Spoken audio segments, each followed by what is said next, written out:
Have you ever had a dream that felt real? Like, so real it stuck with you all day? Well, today we're diving into an account of a dream exactly like that. We're going to take a journey into one person's mind, uncovering a story about salvation, fear, and an ending that is just genuinely chilling.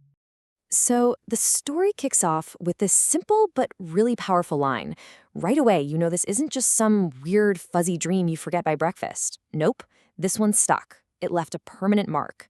So the big question is, what exactly did she see?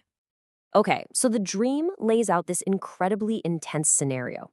There's this one temple, and it's not just some nice building.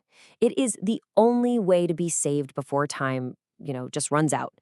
The rules are simple, they're absolute, and the stakes, well, they couldn't possibly be any higher. And just to be super clear here, we're not talking about a regular place of worship. Think of it more like a lifeboat in the middle of a massive cosmic storm. The choice is simple.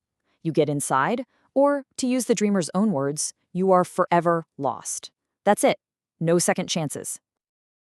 And here's where the main conflict really comes into focus. It's like two worlds colliding. Outside the temple, you've got this huge mocking crowd. And they're not just laughing, they are actively trying to stop people from getting in, telling them it's all a big lie, a cunning deception. But inside, a completely different story. You have this flock of believers just rushing to get to safety. It's this incredible visual of faith versus doubt, all happening in this bizarre dreamscape. All right, so now the dream kind of zooms in. It stops being about this big, epic scene and becomes super personal. Our dreamer, she's not just watching from the sidelines anymore. Oh no. Now she has to make a choice, and you can just feel the anxiety ramping up. And you can literally see her internal battle playing out. First, there's fear. And it's a fear we can all relate to, right? The fear of being judged, of being made fun of by that huge crowd. So she thinks, okay, I'll just wait. I'll wait till they leave. But they don't leave. In fact, the crowd just gets bigger. And that's when a whole new kind of fear kicks in, the fear of being too late. And that fear, well, that's what finally pushes her to act. And boom. This is the turning point. It's like her whole world just narrows down to one single goal. The crowd, the noise, the ridicule, it's all just background static now. All that matters, in her own words, is her anxiety to reach the temple. Her fear of being lost forever just became way, way bigger than her fear of what other people thought. And she's in. She actually does it. She pushes through that whole crowd and gets inside the temple.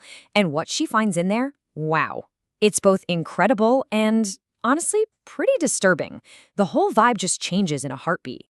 So try to imagine this. You walk into this huge, vast temple, and the whole thing, the entire building, is held up by just one massive pillar. It's such a powerful image, right? Like everything inside hinges on this one single thing. And then you see what's tied to that pillar. And it's a lot.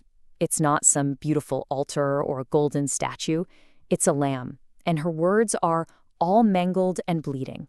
Just a really brutal, shocking image, and it's right at the center of this place of salvation. Okay, so now the rules of this place start to make sense. Everyone inside seems to just know that this lamb, this sacrifice, was for them. But here's the catch. Getting saved isn't automatic. You don't just walk in and get a free pass. No. Every single person has to go up to that lamb and personally confess their sins. That's the only way to get a pardon. And you can see what happens when you do. Because over there, on these raised seats, there's a group of people, and they just look happy, totally at peace. You realize these are the ones who've already done it. They've confessed.